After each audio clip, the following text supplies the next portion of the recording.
Hey, what's up, fam? It's your boy, BbJesus, back at it again with another video. So, fam, BbJesus is back at it again with a movie review. So, today, we're actually going to be doing the Captain America Brave New World spoiler review. So, please, if you guys have seen it already, please stay. If you haven't, um, I guess I'll say this. I guess just to begin, I was actually pleasantly surprised by this movie. And I should clear up, and I'll say this right before I do get into the spoilers, just in case if you're wondering whether you should go watch it. I had no expectations for this movie because I heard so many bad things about it.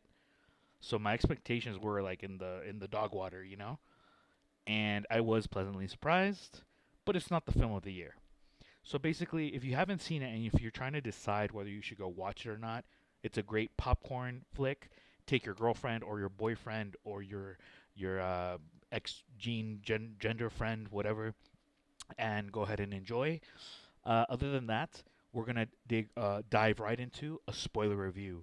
I'm gonna go ahead and go over major spoilers. I'm gonna talk about every single aspect of the movie that I'm just gonna touch up on things, pretty much positives, negatives, my opinion on it, and my very biased but fair and objective opinion on it.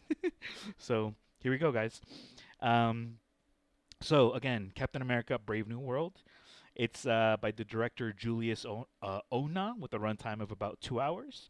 Now, Ona, I don't know if I'm pronouncing that right or if I'm butchering it. So he's actually went ahead and he co-produced and directed the Cloverfield Paradox, which I love the original Cloverfield movie years ago. I loved it. The Cloverfield Paradox for me was great, but nothing extraordinary. And he also went ahead and directed The Girl. The Girl is in Trouble. I don't know what that is, and I'm not gonna pretend I know what that is. But hey, kudos to the girl who got out of trouble. Oh yeah, by the way, I have pneumonia, so I'm barely recovering a little bit. So if I start coughing and all that, don't think it's COVID, okay? It's pneumonia. It's even better. So, the cast. Guys, Harrison Ford, chef's kiss right there. Harrison Ford as the new Thunderbolt Ross. I I was a bit disappointed that they switched them out because aside from the continuity, the fact that Thunderbolt Ross has been with us since the beginning of the Hulk back in 2008 or 2009, I think it came out right before Iron Man. It's technically chronologically the first or the first MCU movie. I think I'm getting that a little bit mixed up. I can't remember if it. No, I think if I'm remembering right now, I totally forgot to research it. I think the Incredible Hulk with Edward Norton and the other actor for Thunderbolt Ross, which I totally forgot his name. I think it came out a few months after the first Iron Man. That's why at the end credit scene, Iron Man comes out and talks about he's putting a team together. So, uh, aside from just the continuity, I actually liked the actor, the previous actor, which I'm sorry I don't remember his name, but Harrison Ford, I think was guys. Look, I'm gonna do a little segue off of this because I just have to reinstate again. I heard so many negative things about this movie. I heard so many bad things about the villains, about the story, and yeah, there are problems with the movie, obviously. But there's been problems with every movie after Endgame, except for Deadpool and Wolverine. I think that was a masterclass movie. There's a reason why it made over $1 billion. So keep that in mind. That I heard so many negative things about it. Okay, sorry, COVID. I mean pneumonia. Anyway, so Harrison Ford. If you were going to replace the actor for Thunderbolt Ross, if you're going to break continuity, and if you were going to replace someone that actually liked the actor for him, you did the right choice with Harrison Ford. Now, another kind of side comment with Anthony Mackie. Guys, the uh, oh my gosh, I'm already forgetting what he was called in before he became Captain America. I guess that's a telltale sign that it's good, right? So Falcon and Winter Soldier, it was mediocre. It wasn't shit, and it wasn't, but didn't blow me away. You know, like my ex girlfriend. Anyway, But in this movie, Anthony Mackie carries the film. It has problems. There are flaws. It's not the perfect film. But Anthony Mackie comes into his own as Captain America. There are problems with that too. But again, I didn't have expectations. Along with the movie being a pleasant surprise, Anthony Mackie is coming into his own. Fucking COVID. Oh, shit. Fucking COVID. Oh, my God. Okay. Now, and the actress, I personally don't know her, Shira Haas, who plays one of the agents that protects Ross. Danny Ramirez as Joaquin. Latinos. Brown pride, Latin power beans. Giancarlo Esposito. Giancarlo Esposito cannot do... okay. Rewind. Giancarlo Esposito can do no wrong. Whatever he's in, he steals the... So, let me put it this way. If you get an average quality actor to act out some of the scenes that he was in, they would have been flat. They would have been... I heard a lot of bad things about him, too, in the movie. But because it was Giancarlo Esposito, he made them work. So a lot of... I guess you can say this movie was essentially saved because of the cast. Because you have such a powerhouse as Harrison Ford who commands the screen. Because Anthony Mackie is coming into his own as Captain America. Because you... personal bias, non-bias, fair. Because you have a Latino now. You're representing the La Raza. So it me da ánimos, you know. My Mexican came out right there. My inner Mexican, look. I have an Aztec nose, so my inner Aztec nose came out. Because you have a Latino on the screen, so I'm already captivated. I'm already googling eyes, you know, Google hard eyes.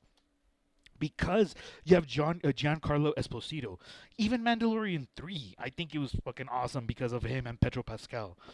Fucking COVID. Oh God. This movie, it's all thanks to the actors. And don't get me wrong, I don't blame the director one bit. I do not blame Julius Onah.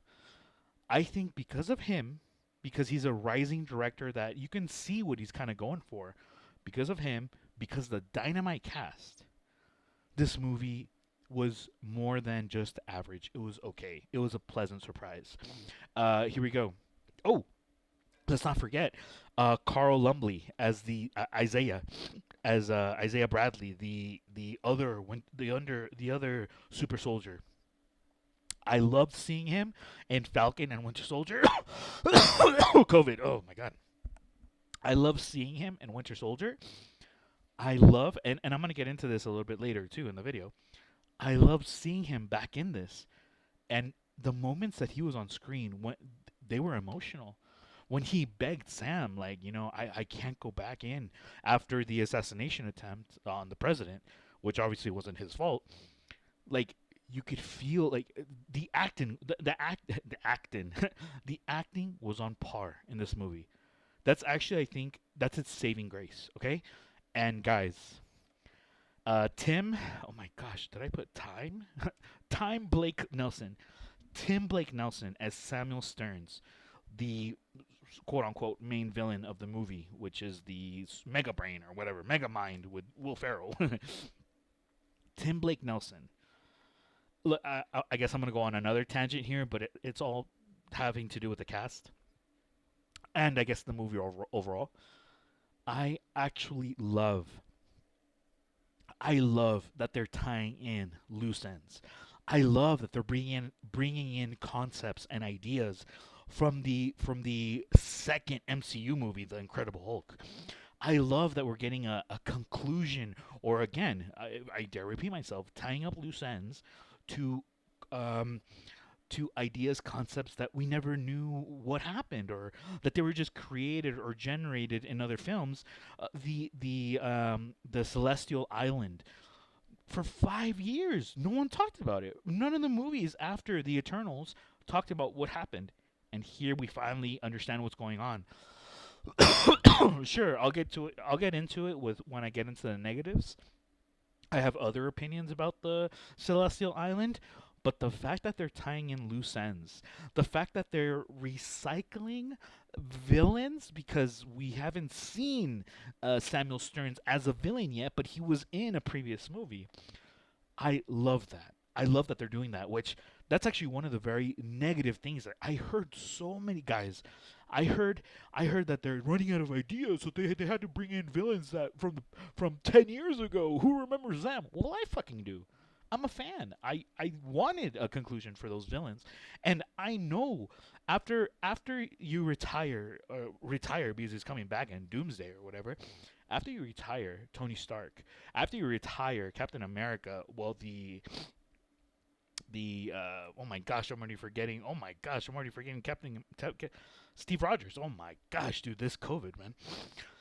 Once you retire, Steve Rogers, after Endgame, the Marvel madness, multiverse of madness, which wasn't even that mad. Like there are so many flaws with MCU. I'm okay with you tying up loose ends. I'm okay with like maybe the new Captain America movie isn't a 10 out of 10 film. I'm okay with that. Because there has been so much shit. We just want things to work. I think personally, and I'm going off on a huge tangent because this was, well, I'm done with the cast, but this is a tangent, I guess. It's like I think it's a step in the right direction. As silly as that sounds, as horrible as this movie did in the box office, well, not compared to its projection. That's what I mean by it was horrible. As much shit as it gets, I think this movie was in the right direction. It was a step in the right direction. now, now we finished with the cast, which dynamite cast. Even the unknowns, I don't really know Daniel Ramirez. I don't really know Shira Haas. But I love Giancarlo Harrison, Anthony, love them. Okay, so now again, just touching up on that, I heard so many negative things. In my opinion, in my biased, fair, and objective opinion, I think these negative things were blown way out of proportion. Okay, again, I, well, I guess the base root of this of me being biased but objective and fair. I do have fair opinions. They are fair because they are based in reality, in logic, and like just a love of filmmaking. I have always in a way had issues with Captain America. His shield doesn't obey the laws of physics, just like Spider-Man says. In Winter Soldier, he just throws a shield at a jet and it hits the two rear wing things and it takes a jet down, and then he jumps over, and I overheard a girl say that was so hot. They're making this guy superhuman when he's supposed to be just a super soldier. Like what the how does a shield take down a jet anyway? I've had issues with what decisions Marvel has made. They had to make Captain America appear to compete with Iron Man, even though Iron Man is way out of his league. Like a super soldier, like it's kind of the comparison that Henry Cavill did when he was first cast as Superman before when they were making. Oh yeah, and I'm gonna reference a lot the Snyderverse because they got it right. Well, not they, sorry. Zack Snyder had the right of it. He got it right. He got the formula right. So I'm going to reference perfection to show you guys where the flaws are, okay? Henry Cavill, after he or Cavill, whatever, when he finished Man of Steel and they were filming Batman versus Superman, they were filming Batman versus Superman and the Justice League back to back. And in an interview, he said, "This is much more. This is much different than Marvel, and this is we're getting to concepts that are a bit more complicated on screen because." And he literally said, "Because Marvel, you have like superhumans, or sorry, yeah, super soldiers, or like really strong soldiers and things like that. Tony is an inventor. Captain America is a super soldier. Anthony Mackie, he's a pilot. Whereas Superman is a god. Wonder Woman is an Amazonian. Uh, Aquaman is a merman. These are gods. These are just Marvel is just regular people. Maybe at new heights. Tony Stark, even Ratchet, Ratchet the raccoon. I know it's Rocket, but it was funny how he called him Ratchet. Ratchet the raccoon even tells Tony Stark, like, "Hey, relax, pal. You're only a genius on Earth." So yeah, what I'm getting to is, I Marvel has to, like, we really have to suspend our belief for Marvel movies, where we don't have to do that for DC's Snyderverse. When you lower your expectations, when you understand that Marvel is going to take a super soldier, give him a shield, and in one little throw can take down a jet, then why are you hating on Captain America Brave New World? If you know we're in Goofy Land, if you know you're gonna be in Marvel Madness, which isn't even that mad, and you're gonna draw a little fake eye on Doctor Strange's head, then just enjoy the film. Just chuck popcorn in your mouth and in your girlfriend's mouth and enjoy the film. But these are not quality movies. I guess that's the point of view that I'm trying to, like. And I know this was a tangent, and I'm probably, in a way, I'm kind of shitting on the movie, but I did have a good time. I was expecting to be I was expecting to be disappointed. I was expecting to waste my time watching Brave New World.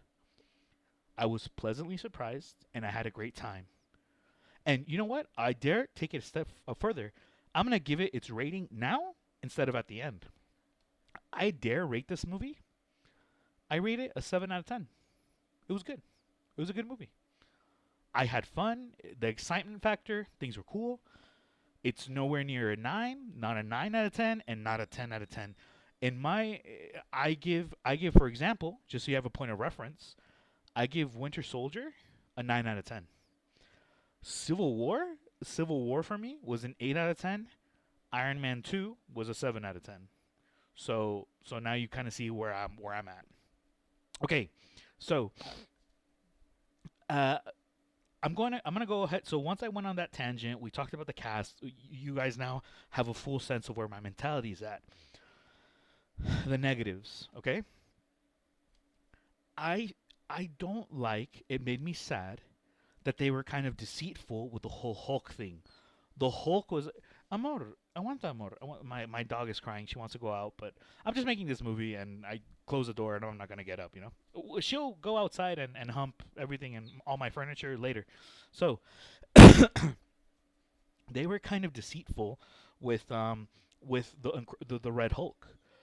I kind of thought it was gonna be a main villain, a main point in the movie, albeit the last fight between Sam Wilson and Harrison Ford's character, the Thunderbolt Ross and the Red Hulk, guys, that is one positive. That is one saving grace.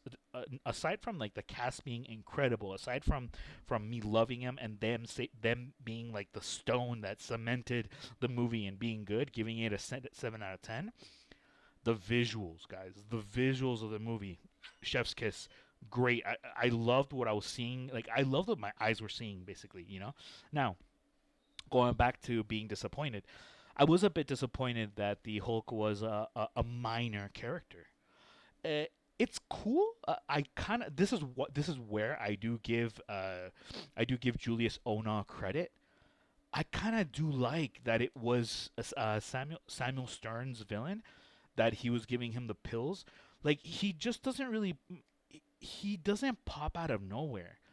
They kind of they give you hints that, like, oh, he's giving him pills and things like that, and there are times where Harrison Ford shows how angry he is. The storytelling is done great. The cast is amazing. The end battle with the Hulk and Captain America is fantastic. I just don't like that he wasn't. They pulled basically a Zack Snyder, where Zack Snyder for Zack Snyder's Justice League, how oh my god, I'm forgetting English, guys. Sorry, I'm an English teacher and I'm forgetting English. Jesus Christ! Like, all they did was the villain for Justice League, the great, the one that's Galactus, the one that's compared to Galactus, right? But I'm already forgetting his name. He was like all over the propaganda for the movie, all over the clips. He's like, I have destroyed 100,000 worlds, and I will destroy you, Superman, some shit like that, whatever. But he was only in little scenes when he was talking to Steppenwolf. we don't even see what he really looks like until the end of the movie, and even then, it's just through a portal. The only saving grace there is that Zack Snyder had Justice League 2 and 3 planned out already, and he was going to be he was going to be a major player. So that's why it's kind of okay. And I'll go as far as to say, I'm sure we're not done with the Red Hulk yet. If we are, if the Red Hulk does not pop up again, if in the next Captain America film or in the next films he's referenced and they say some bullshit like, oh, you know what, we went ahead and cured him, Thunderbolt Ross no longer has a Red Hulk, then it will negatively impact this movie. Because I'm going to go ahead and I'll be graceful. I won't hate on the fact that he was such a minor character because I'm hoping that they have him in for the long con or that he's going to be in future films. Then it'll be okay. But still, I would have loved to see him more in this film. Now, I talked about how much I love the cast and I'm praising them. I was actually surprised by Shira Haas, the agent that's a Secret Service agent that was protecting Thunderbolt Ross. I heard so many negative things about her.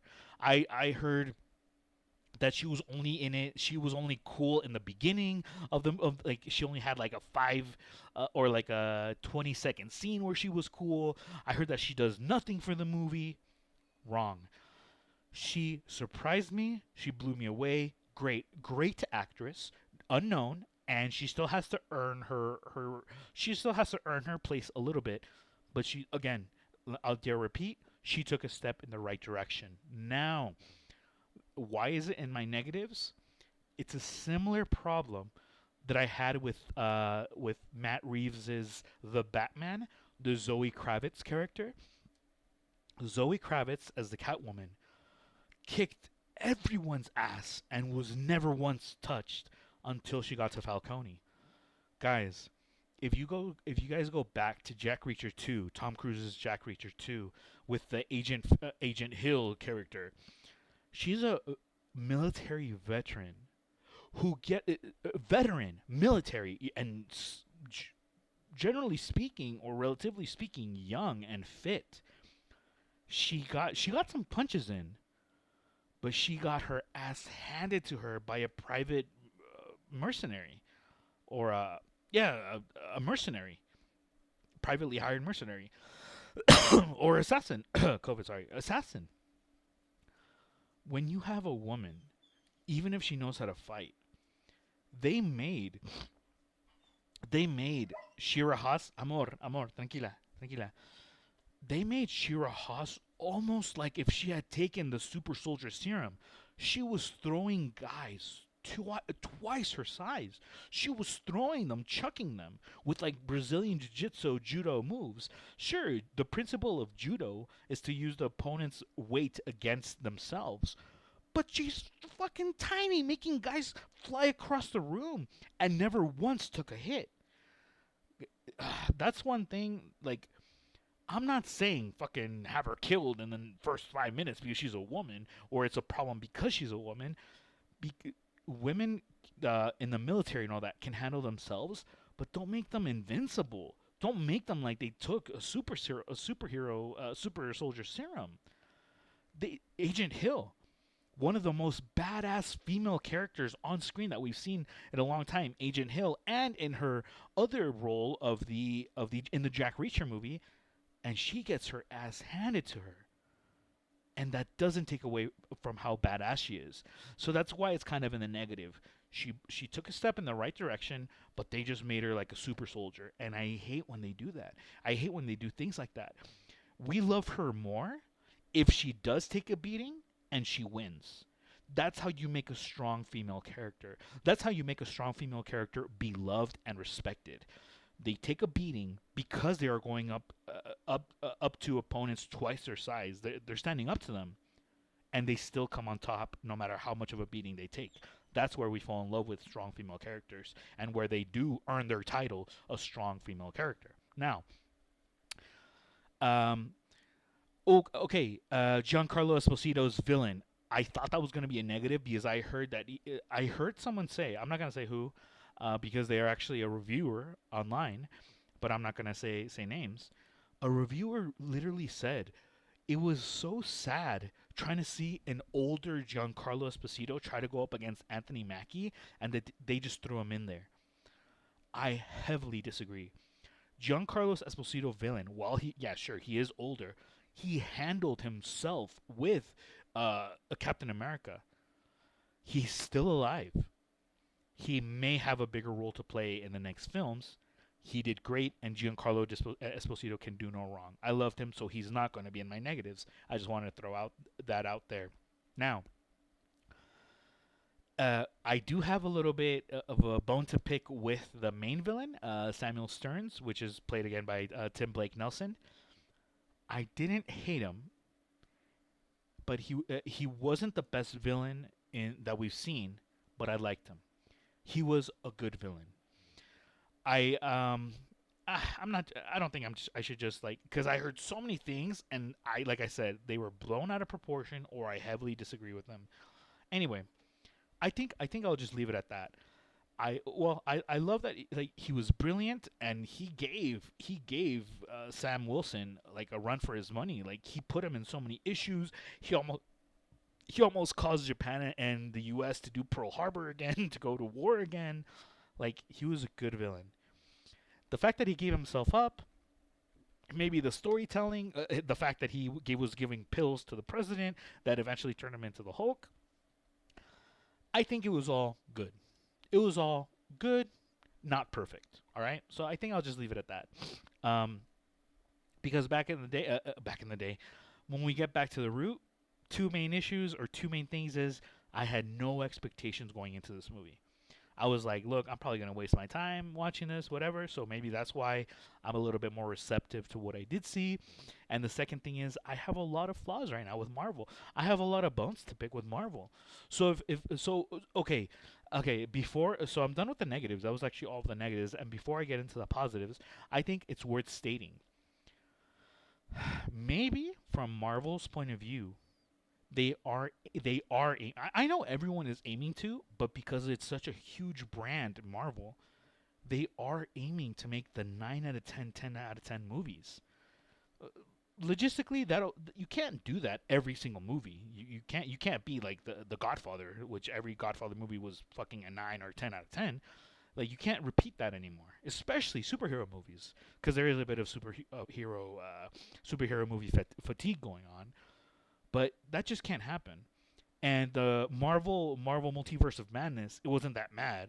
Marvel has had a lot of flaws lately. They have they have had issues in the past with villains. So like if there's a lot of flaws and we're kind of lowering the bar a little bit for Marvel, and that's sad. And that's maybe what overall okay. I don't know if I'm making sense now, and maybe you guys might think I'm rambling on, but I'm trying to say that like maybe this was a catastrophe film for Marvel.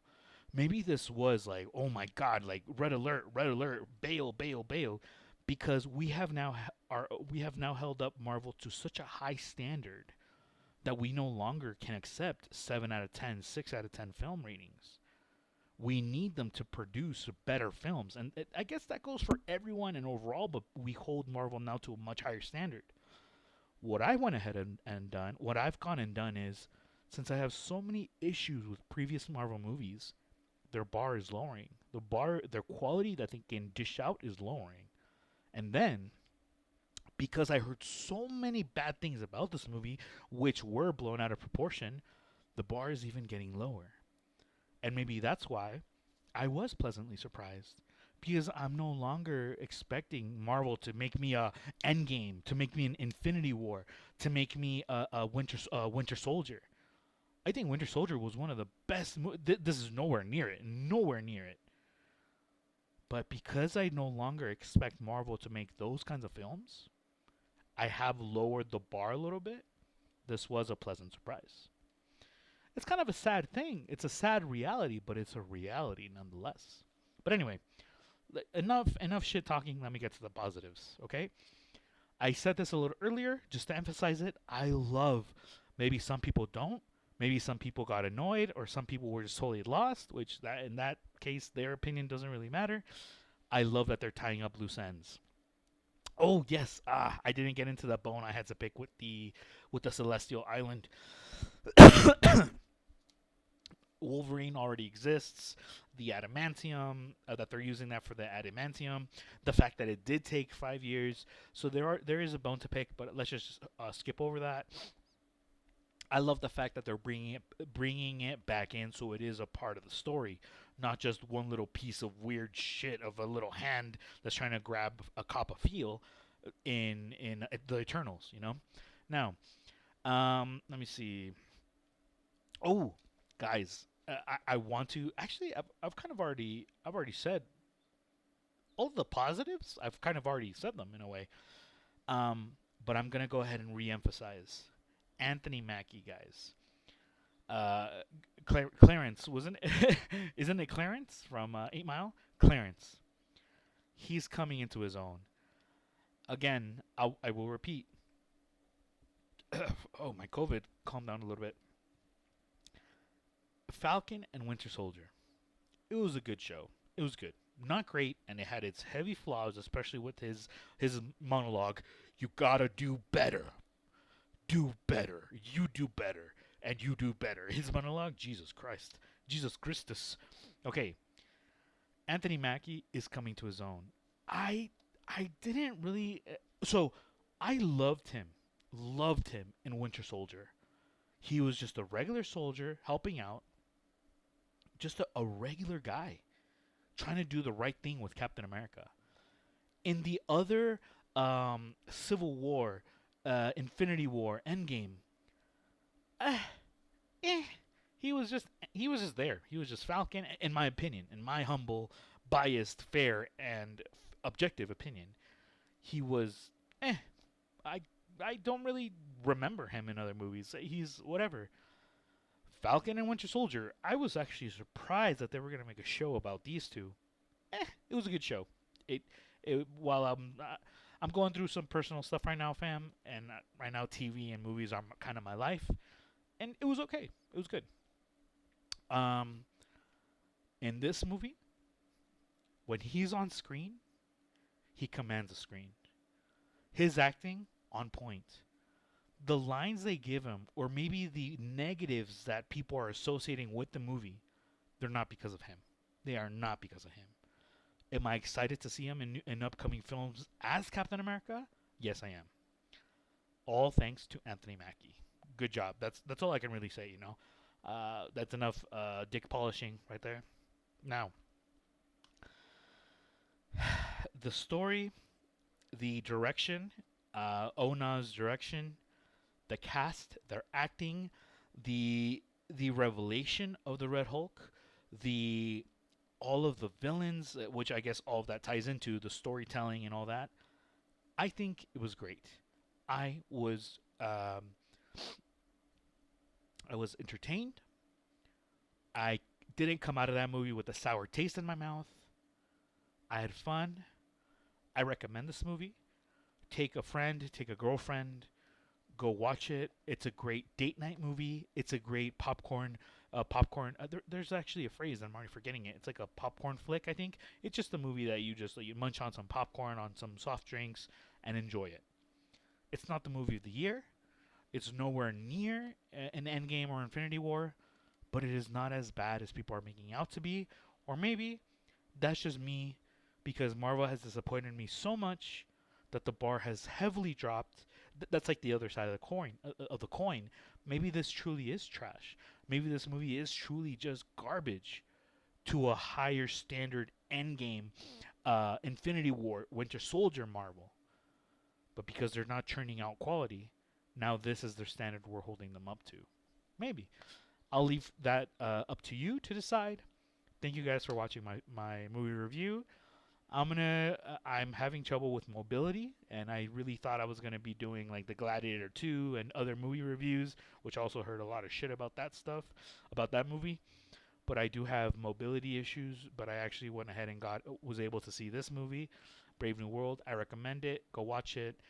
It is worth the here. It's like I think like the 200 pesos because I live in Mexico. It is worth the 200 pesos just to go watch it, and maybe like the 1,000 pesos of the popcorn, which is the most expensive thing. Go watch it, guys. Enjoy. Have a beautiful day. Take care. Baby Jesus out.